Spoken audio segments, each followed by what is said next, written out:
Hello, hello. Welcome to episode 81 of the Lorethrough. Today we will be going along this highway in northern Altus and making a big old loop-de-loop across the central area and hopefully getting that much closer to finishing off the area. So over here we are on the Bridge of Iniquity, which is the border between central Altus and the Mount Gelmir zone. Over to the left we have horrible burnt-out stockades, by the looks of it, barricades of a sort. And over to the east, we have the Altus Plateau. If you look a little more northward, though, you see some nice windmills in the distance, and a bridge. So it looks like we have stuff to explore, so let's get to it. First things first, I did want to show off that, so this Warped Axe has 462 pure physical. It is A-scaling with strength, right? And on this character currently, I have 42 strength, so I'm getting an okay amount out of it. Right, 462 is nothing to, balk at. But if we use the Blood Boil Aromatic, which I meant to show off last time and did so poorly, we take a drink from it, and suddenly our damage shoots to 601. So that's about 140 AR boost, making us hit very hard. Now, of course, we can increase that a little more. But Blood Boil's risky because you take more damage. So with that buff, we are at 753 on a little hand axe. Well, maybe not little. Still. It can be used to buff your damage phenomenally. So if you're doing one of those builds where you stack a whole lot of buffs to take care of your threat promptly, that may be the pick for you. So let's continue down this highway. I think there's something I'm going to have to show off very soon here. I should probably be doing that on horseback, but I digress. Let me pull up my map, actually. I have a map I use for the Lorethrough. Oh, right, yeah. So we were going to these ruins first. Yep, okay. We revisited Millicent last time. Sorry, I should have gathered all my thoughts before I started recording, but I just wanted to play the game a little bit. Kind of have some fun. So we have horrible blood lumps of all sorts. But around this place you can find blood roses and these sacramental buds, which you can use to make very nice things. I think one of the things you can actually make with the sacramental bud is an anti-bleed item, if I'm not mistaken. Still kill the dogs readily. More sacramental buds. Sneak through them because the dog is mean. Is there any other? There is.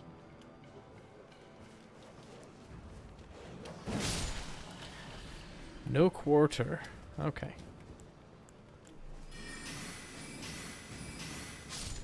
Oh, that's satisfying. Just hitting him with a few little zips.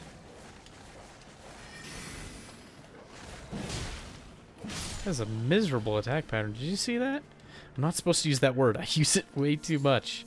I'm supposed to catch myself. I digress. Okay.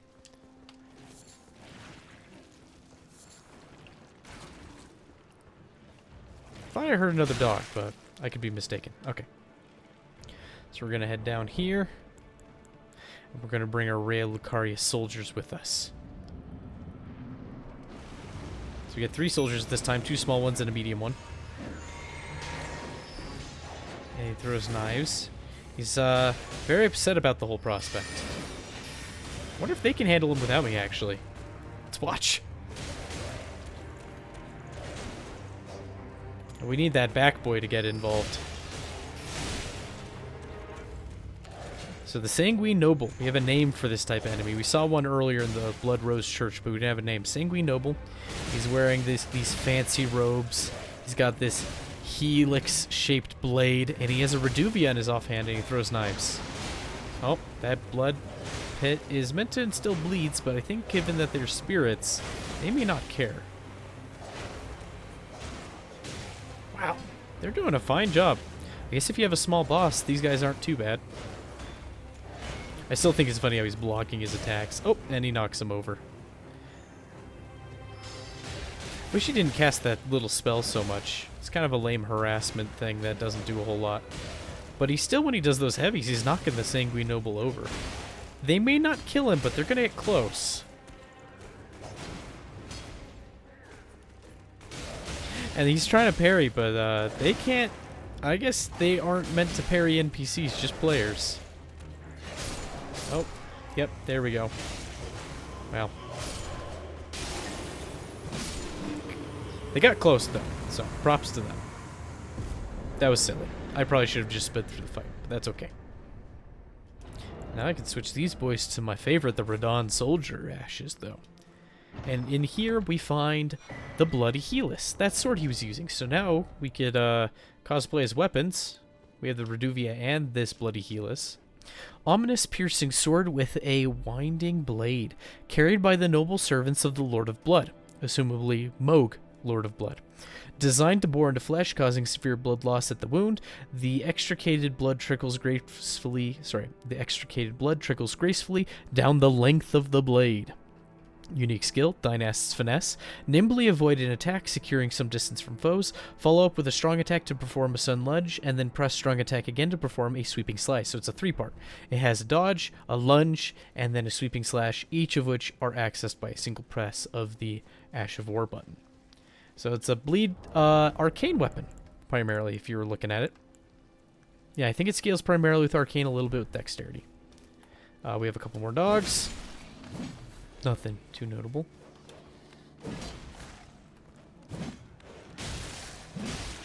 These dogs used to be much more frightening.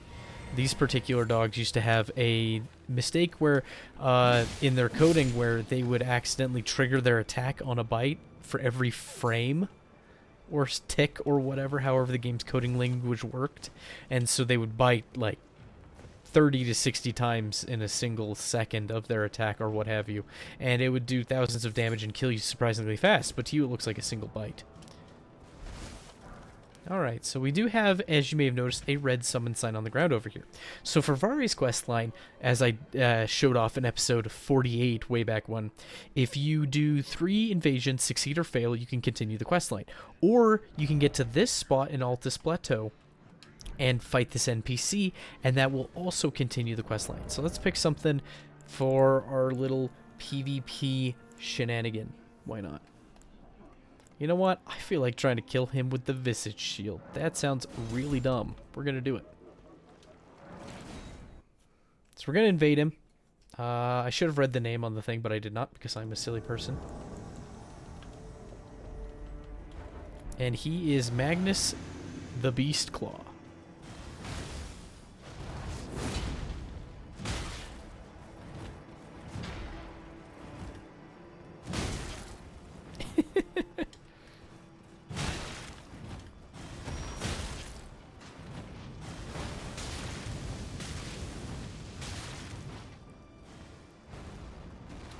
And he has some... Oh, I'm fat rolling. That's not good. Ooh.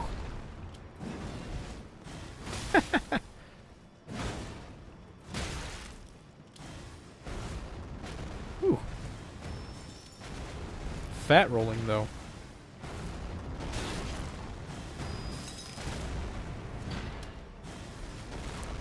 You better not kill me with just these. That would feel bad.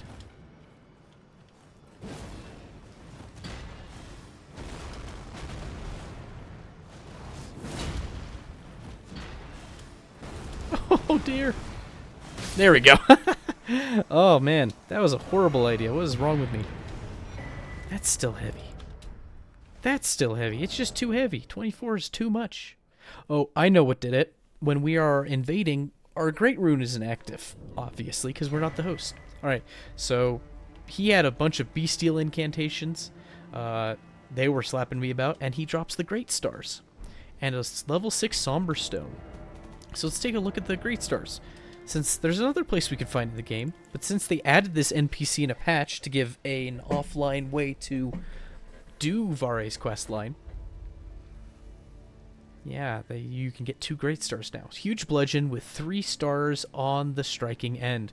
Though primarily a striking weapon, the star spikes cause blood loss. A blood-stained star is an ill omen, a fact not lost upon those against whom this weapon is brought to bear. Landing attacks slightly restores HP, and I believe the slightly is 1%. You get 1% of your HP back, which is fine.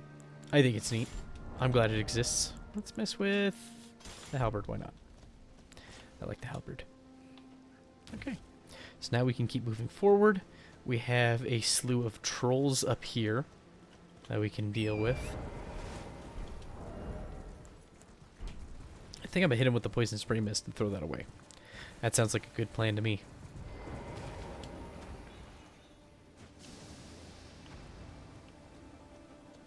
Should be in it long enough. There it is. I didn't figure he had a lot of resistances, so...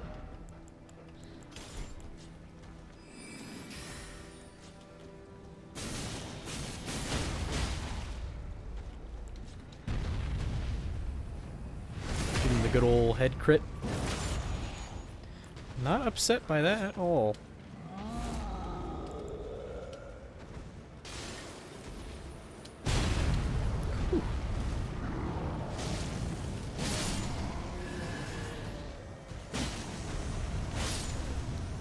Wow, this troll didn't take as much damage as I thought he would, but he stopped in place. That's the important part. So if we look in the back of this carriage, we find another Great Stars. So it's kind of funny that not only can you get two, but they're located relatively close together. Hey, could you not, buddy, sir? Ooh.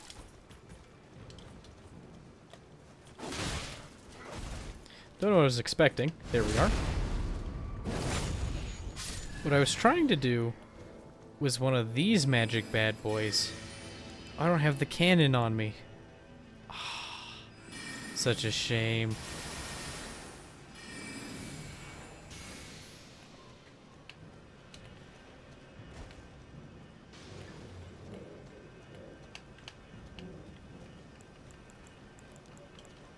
Oh, come on.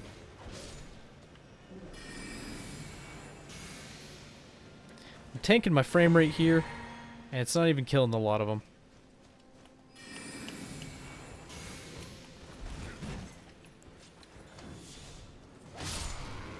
But it does kill the group. Ooh.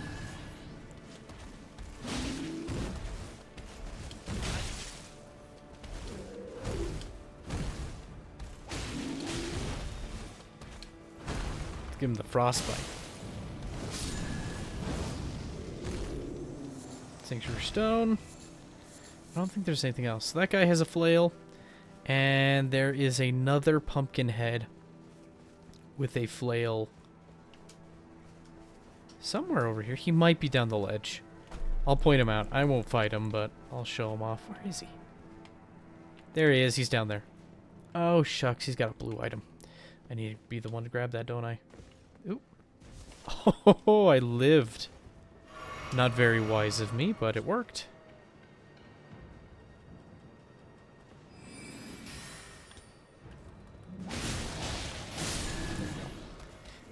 Gravelstone. Yeah, okay, so you can farm those two big pumpkin heads if you want their flail. It is a strength scaling flail. I don't believe there's any other inherently strength scaling flail. I believe the basic flail, the Knight Rider's flail, and another unmentioned flail are all dex scaling to a degree. Though that last one might be magic and dex scaling. If you know, you know. If you don't know, we'll show it off later when it's important. I believe we should probably go over here first. That feels like the better move, just in case I'm wrong. There's an item over there we need to snag. And don't worry, we will snag it. That's what we'd love to do here, is snag items and get to the lore. I wish there was more lore behind that beast man that we killed, but yeah, after you kill him, you can go tell Vare and he'll be excited and whatnot and progress his quest line, so it's an option. But over here, there is a broken section of the bridge.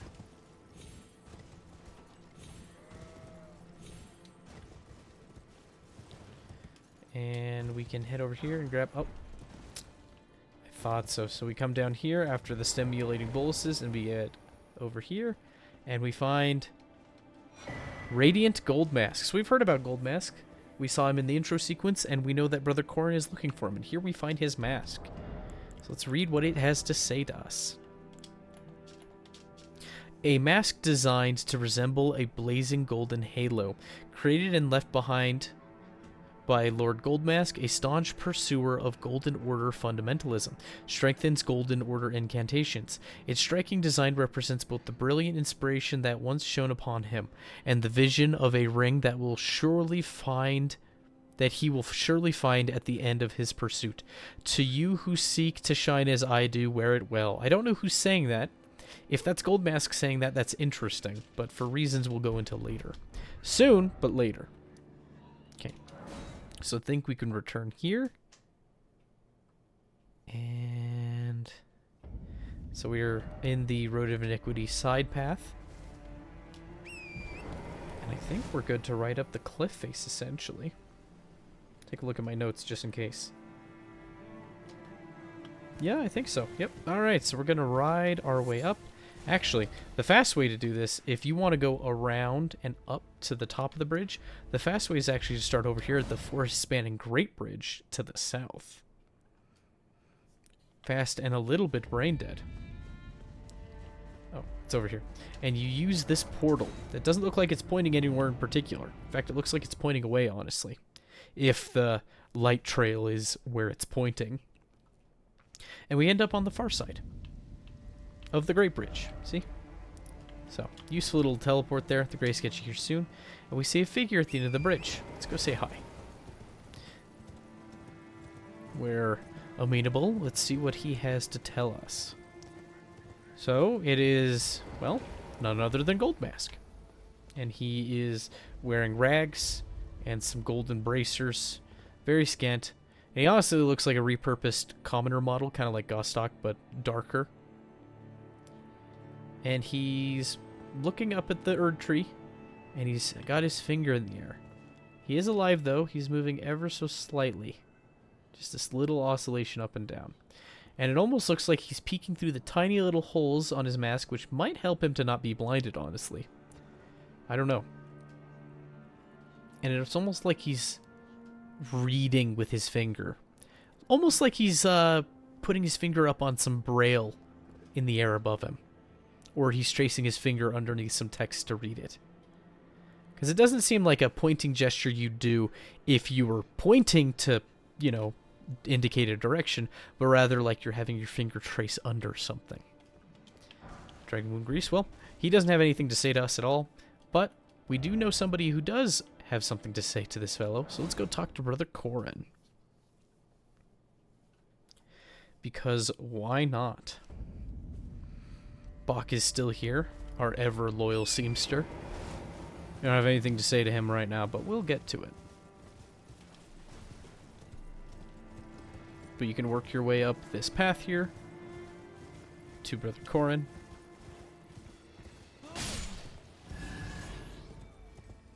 And here he is, and we can chat with him. He hasn't moved much. Ah, you appear to be doing well. Very good. Well then, would you like to learn an incantation? So we're going to tell him of the Noble Goldmask's whereabouts. Do you sport with me? From your description, it can be no other than the Gold Mask himself. Of course, I knew he would be close by. Bless the Golden Order and its benevolent rays. And to you too, my sincerest thanks. So, he made it this far into the Altus Plateau after we opened it up, and he decided to come here. But he didn't make much progress while he was here, and he would be doomed to stay here if it were not for our help. Are you here to fight? Alright. Took care of him. So let's go back to the Noble Goldmask. The way we know is slightly faster, which is the teleport. Means more loading screens, though. Kind of a bore. I always go the wrong way at first.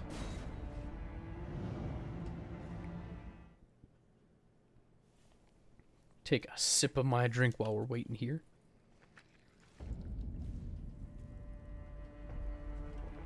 Need lots of water when talking for many minutes in a row. It's very helpful. Alright, and it is worth pointing out that this is yet another Saints Bridge, Forest-spanning Great Bridge. So, not constructed by the Erd Tree culture, necessarily.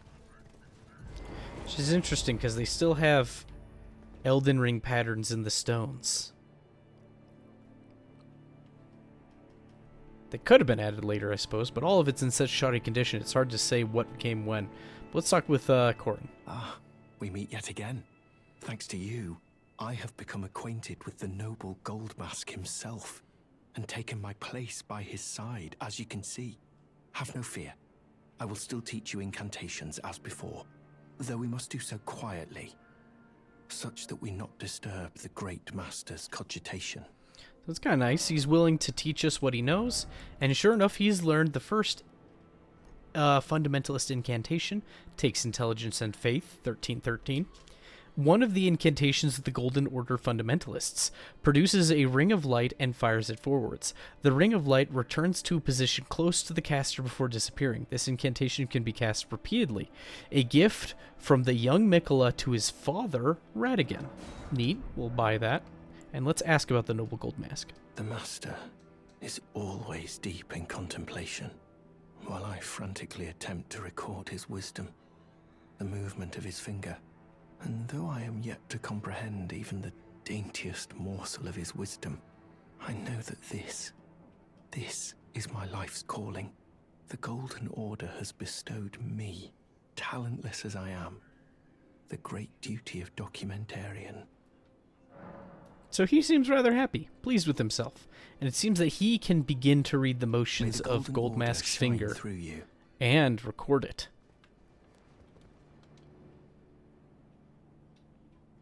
And Gold Mask doesn't have anything to say. Which makes me really wonder who said the quote that's on the mask, "To you who seek to shine as I do, wear it well." Very odd. So he says that he hasn't learned the daintiest morsel, yet he had a new incantation. So either he's being humble, or my greater fear for Brother Corin is that he does not understand. He does not understand the incantation, and he can give us the details of it, and if we're faithful and wise enough, we can understand and use it. But I fear that this was one of his first scripts that he wrote down when understanding the story of the Golden Order, whatever Gold Mask is reading in the sky. And it just doesn't make sense to him. Kind of scary to think about, that he just doesn't grasp something that has such meager requirements. Perhaps he has a lot of faith and not a lot of intelligence. Alright, this has...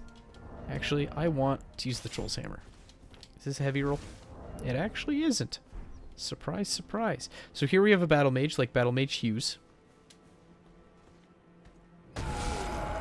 And we can give him the big old thunk. Oh, we can even crit him off the cliff. How fitting. Goodbye. Farewell. Oh, he's not dead. Now he's dead. And on his body, he drops the Haima Glintstone Crown and the rest of the Battle Mage set. Which, if we were still wearing mage stuff, we might decide to wear, because I think the chest piece offers a good amount of poise for a wizard chest piece. Let's take a look. Yeah, it offers 10. Honestly, the Astrologer robe's better if you want poise outright. Yeah, it's got 12. Astrologer robe's just the best. Sorry. And it's the most fashionable. Boo-hoo. Alright. Let's read their descriptions, though. Robe worn by scholars of the Rea Lucaria Academy, tattered from being worn on the battlefield. Whenever war broke out and the Academy sealed its gates, only Haima scholars dared venture outside. Seclusion is no way to foster discovery. It is only a convenient form of escape, which might explain why the battle mages were the strongest among the wizards. And sure enough, of all of the basic wizards we've seen, they give us the most trouble. They bop you on the head, they smack you with a big old club, and they also cast the biggest of spells. So we need to make our way to these places. Yeah. Yeah, we could do it in that order. Why not? And I think I have another one that's somewhere over here. Yeah, we'll get to it. And I did want to show off these weapons. I did show off this weapon with Troll's Roar, and we can buff it. And I should probably show that off specifically. Okay, so normally its AR is 595, which isn't huge, right? But it can be buffed, and if you put some flame grease on it, 680. And it seems to get a pretty good buff from its element.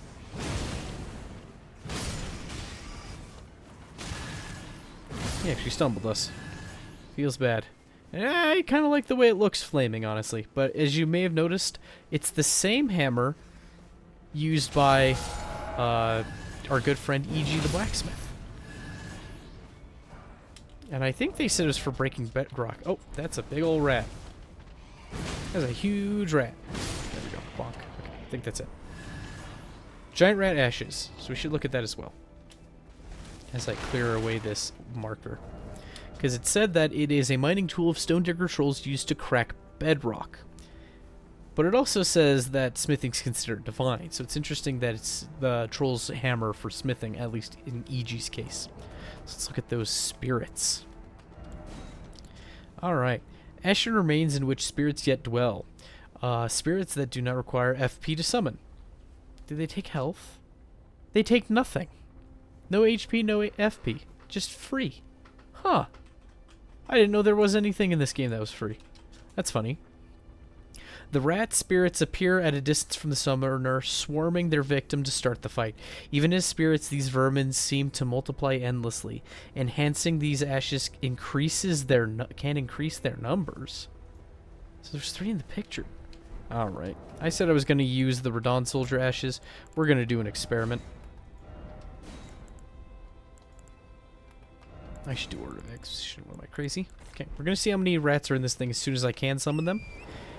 And then we will summon them again at a later point and see how many they grow to if I upgrade them to like +5 or something. Little pool here of water. Some little desiccated corpses. Not a whole lot. Nascent butterfly. But more windmills. Ooh. Lore coming up. Alright. So we have these ladies up here. And they are wearing these festive gowns. Some in blue. Some in tan.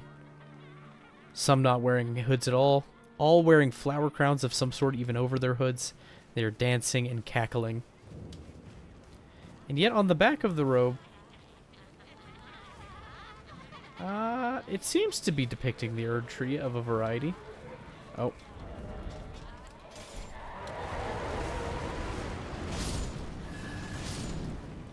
Watch them explode each other.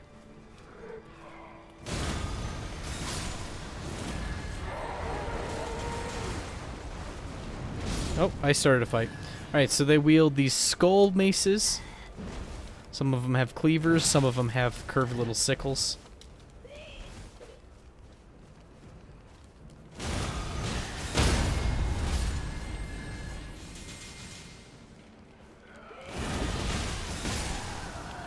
But Golden Land's neat. I like the explosion, I like the follow-up attack, and the projectiles afterwards are very nice. So we find the Navy hood, which looks a lot like the Crimson hood that we saw Roderica wearing at the start of her adventure, as well as a set that looks a lot like hers, the Noble set, and a twinned knight's swords. So let's read that thing's description. All right.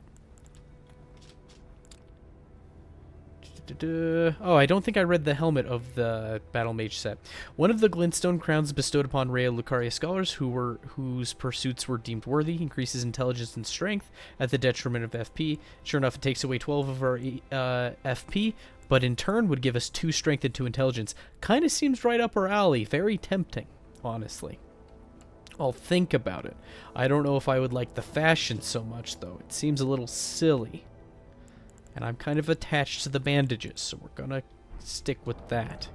Anyway, I should keep reading what it had to say before I got lost. Scholars of the Haima Conspectus sought the power to quell conflict, and to this end studied the sorceries of cannon fire and the gavel. So big AoE knockdown moves. Interesting. And it could shock and awe people into stopping their conflict. Who knows? Alright, a hooded cloak of deep navy, worn by extirpated royalty, much like our own Roderica. Yep. Such cloaks were gifted to those who departed on missions to faraway lands from which they would never return. But what choice did they have, having seen the guidance of grace?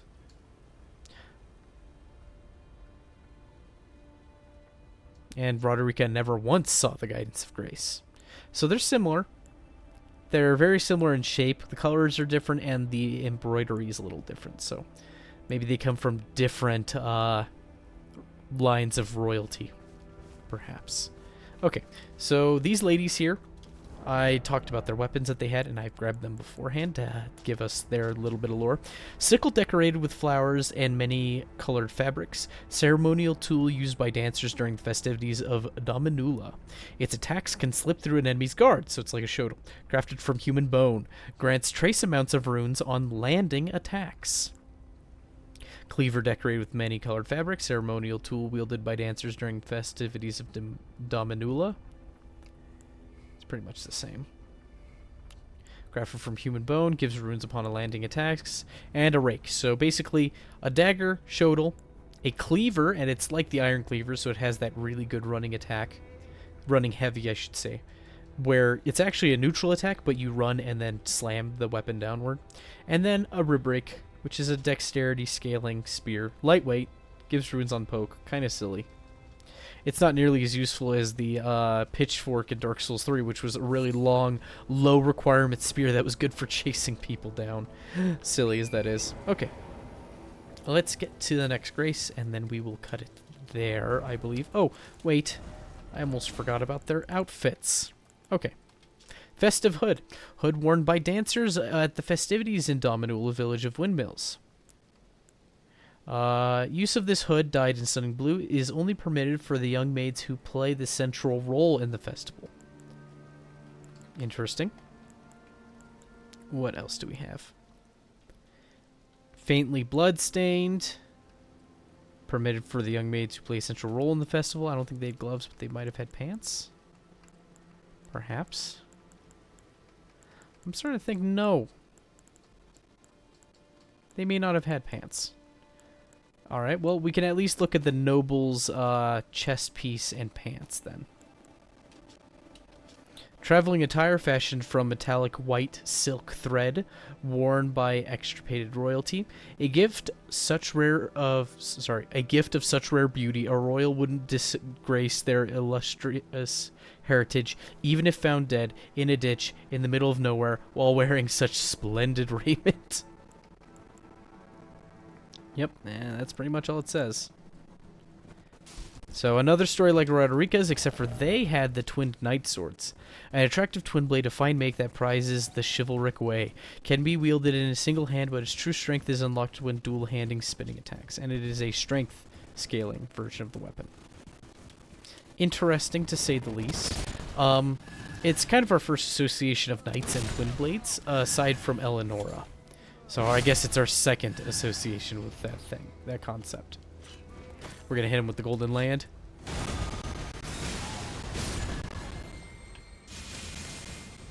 And we're going to see if we can hit this guy with the projectiles. There we go. So I wanted to show him off at least once. They didn't stand a chance. Alright, let's get to the grace. And then I can speak briefly on what we will explore next time in episode 82.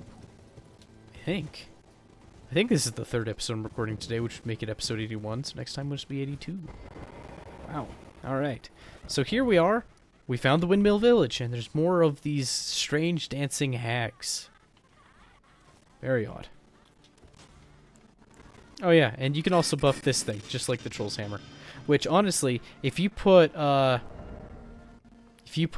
Grease on it because it already has faith scaling, I believe it does very well. So actually, let's take a look at its AR to prove my point. So right now its AR is 612, and 89 of that is coming from Holy, right? But if we slap on some Holy Grease, it goes to 697, and it goes from 93 to... well, it gets another 83 bonus, so the holy damage scales a little bit because it has faith. So making it a really good bonk weapon, has this unique heavy where you just kind of drop it on your enemy, kind of like the pickaxe. Okay, I think I covered everything just about. Well, thank you for joining me today. Next time is the Windmill Village, and then the Altus Basin down here. That'll be neat. Very neat. There's some stuff down there, and there's some stuff up there, so stay tuned for next time. Have a good one. Bye-bye.